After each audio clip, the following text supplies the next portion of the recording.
আমি আবারও চলে আসলাম আপনাদের মাঝে আতপ চাউল এবং বাসমতি চালের পোলাও করব। তো সবাই আমার সাথে থাকবেন। তো চলে যাই রান্না করতে। আসসালামু আলাইকুম, আপনারা সবাই কেমন আছেন? আশা করি ভালো আছেন। আমি আলহামদুলিল্লাহ ভালো আছি। তো আমি আজকে আবারও আসছি চিকেন দিয়ে বিরিয়ানি করব। বাসমতি চাল এবং আতপ চালের বিরিয়ানি করব, মানে দুইটা মিশ আছে। আতপ চাল হাফ কেজি আর বাসমতি চাল হাফ কেজি। যাই হোক, আমি এখানে চিকেন নিয়েছি 1.5 কেজি মতো হবে, বড় বড় পিস করে নিয়েছি। আর এটা আমি 1 ঘন্টা ধরে ভিজাই রাখছিলাম, ধুয়ে পরিষ্কার করে রাখছিলাম, ছেঁকে নিছি পরে। তো চিকেনটা আমি বড় বড় পিস করে নিছি এইভাবে। আমি 10 মিনিট মতো মেখে রেখে দিব। তো আমি এখানে বিরিয়ানির মশলা দিয়ে দিচ্ছি, 2 চামচ দিব মশলা, বিরিয়ানির মশলা। আমি এখানে আদা রসুন বাটা দিয়ে দিচ্ছি 2 চামচের বেশি। এখানে জয়ফল জয়ত্রী আছে বাটা, তো আমি 2 চামচ দিয়ে দিচ্ছি। কাঁচামরিচ দিয়ে দিচ্ছি 5টা মতো, কাঁচা এবং পাকা কাঁচামরিচ। আমি এখানে পেঁয়াজ বাটা দিয়ে দিচ্ছি, আমি ব্লেন্ডারে ব্লেন্ড করে নিয়েছি। আমি ধনিয়ার গুঁড়া দিয়ে দিচ্ছি 2 চামচ দিব। আমি গরম মশলা দিয়ে দিচ্ছি 1 চামচ। আমি গোলমরিচের গুঁড়া দিয়ে দিচ্ছি 1 চামচ। জিরার গুঁড়া দিয়ে দিচ্ছি 1 চামচ। আমি এখানে পেঁয়াজ ভেজে বেরেস্তা করে রেখেছি, তো আমি কিছুটা দিয়ে দিচ্ছি আর বিরিয়ানির উপরে দিয়ে দিব এগুলো। স্বাদ মতো লবণ দিয়ে দিচ্ছি। আমি এখানে গরম মশলাগুলো দিয়ে দিচ্ছি, সাদা ফল, এলাচ এবং দারচিনি দিয়ে দিচ্ছি। তো আমার বাসায় দই নাই, তো আমি এর ভিতরে ভিনেগার মিশাইয়ে, আমি দুধের ভিতরে ভিনেগার মিশাইয়ে আমি এটা দিয়ে দিচ্ছি। আমি শুকনো মরিচ দিয়ে দিচ্ছি 2 চামচ ভরে। তো আমি এগুলো ভালোভাবে মেখে নিব। আমার বাসায় টক দই ছিল না, এই জন্য আমি দুধের ভিতরে ভিনেগার মিশাইয়ে আমি দুধটা দিয়ে দিছি। এটা হলো টক দইয়ের কাজ করবে। যাই হোক, আমি এবার সুন্দরভাবে মেখে 10 মিনিটের জন্য রেখে দিব।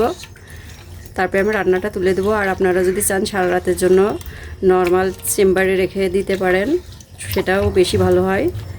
তো আমি এটা ভালোভাবে মেখে 10 মিনিটের মতো রেখে দিব। তো 10 মিনিটের জন্য ঢেকে রেখে দিলাম। আমার এখানে তেল দেওয়ার কথা মনে ছিল না, সরি। আমি সয়াবিন তেল দিয়ে দিচ্ছি। তো আমি 10 মিনিট পরে আসলাম। আমি এখন জালটা ধরে দিব। আস্তে জালে আমি চিকেনটা রান্না করে নিব। তো মাঝে মাঝে আমি এটা নেড়ে দেওয়া লাগবে, তাছাড়া তলানিতে লেগে ধরবে। তো আমি এটা ভালোভাবে আস্তে জালে রান্না করে নিব।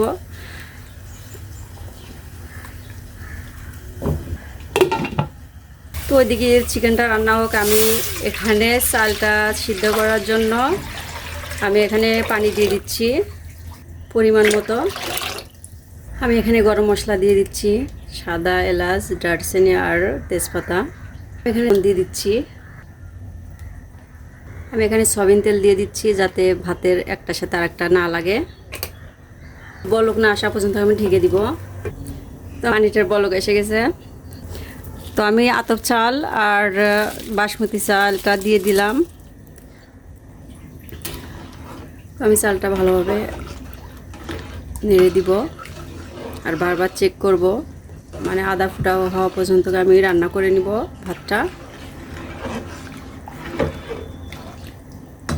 তো আমি চালটা বারবার দেখতেছি, চেক করতেছি।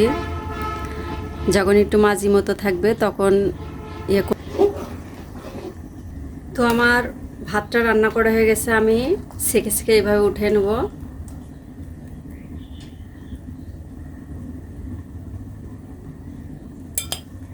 অর্ধেক ফুটছে, এখানে মাঝি আছে ভিতরে, চালের ভিতরে। তো আমি এইভাবে সবগুলা তুলে নিব পানি নিংড়ায়ে। তো দেখেন আমি ভাতটা ছেঁকে উঠাই নিছি। আমার মাংসটা রান্না করা হয়ে গেছে, একবারে মাখা মাখা হয়েছে, তেল ভেসে উঠছে। তো আমি এখন অন্যান্য উপকরণগুলো দিয়ে দিব। এখানে টেস্ট আসার জন্য 1 চা চামচ চিনি দিয়ে দিচ্ছি। আমি এটা ভালোভাবে মিশাই নিব। তো আমি এখানে আতপ চাল আর বাসমতি চাল ভাতগুলো দিয়ে দিচ্ছি, অর্ধেকটা দিয়ে দিব আগে। তো আমি চুলোটা অফ করে রাখছি। আমি আলু বোখারা দিয়ে দিচ্ছি এখানে 3টা।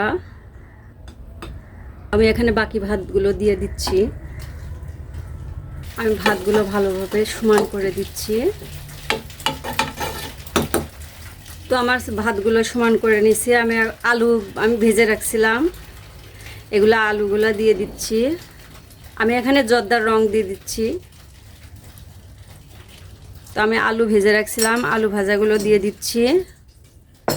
আমি এখানে গরুর তরল দুধ দিয়ে দিচ্ছি। আমি এখানে ডিম সিদ্ধ করে হালকা ভেজে রাখছি, ডিমগুলো আমি দিয়ে দিচ্ছি। আমি এখানে পেঁয়াজ বেরেস্তা দিয়ে দিচ্ছি, পেঁয়াজ ভেজে রাখছিলাম সে বেরেস্তা। আমি এখানে কাজু বাদাম দিয়ে দিচ্ছি। আমি এখানে ঘি দিচ্ছি 2 টেবিল চামচ। তো আমি পরে যে চিকেনের ভিতরে আরও সয়াবিন তেল অ্যাড করে দিছিলাম। তো আমি এটা 40 থেকে 50 মিনিট আমি একবারে দমে রেখে দিব আস্তে জালে। আর আমি এগুলো সাজাইছি চুলোটা অফ রেখে, আমি একবারে আস্তে জালে দমে রেখে দিব। তো আমি দমে রেখে দিচ্ছি 40 থেকে 50 মিনিট। তো আমার বিরিয়ানিটাও হয়ে গেছে, আমি এখন নামাই নিব।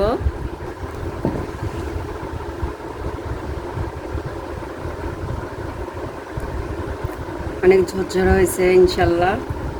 তো আমি এইভাবে সবগুলা বিরিয়ানি, কিছুটা বিরিয়ানি উঠাই নিব, সবটা না, ধরবে না এটাই। তো দেখেন আমার বাসমতি চাল এবং আতপ চালের বিরিয়ানিটা হয়ে গেছে, দুইটা একসাথে আমি করছি। ডিম দিছি, মানে আরও সৌন্দর্যটা বেড়ে যায়। যাই হোক, অনেক ঝরঝরা হয়েছে।